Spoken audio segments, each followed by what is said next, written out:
Ikaze nanone kuri Teladig News TV, umuyoboro w'amakuru ku rubyiruko. Amazina yanjye ni Damtus Hirwa.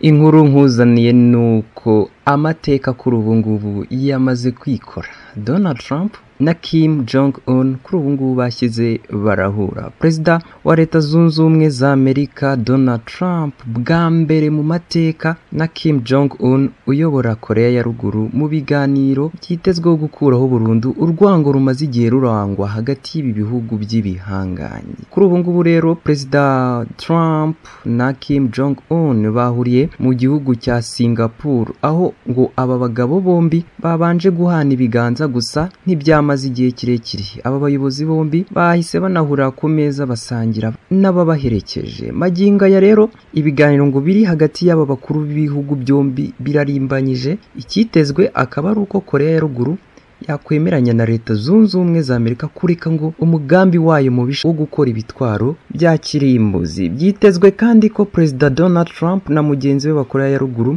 Kim Jong-un baza no gusinya ngo amasezerano y'ibyo bemeranya nk'ibimenyetso bihamya ko ibyo bemeranyije bizashyirwa mu bikorwa. Cyo nababwira kandi nuko igihugu cya Korea ya Ruguru cyifuza yuko Amerika ikura ingabo zayo mu gace katarangwamo imirwano gaherereye ku mupaka ugabanya Korea ya Ruguru ndetse na Korea y'Epfo. Reka njyewe nsoreza aha ngaha n'iyi nkuru nkomeza kukwifuriza kugira umunsi mwiza.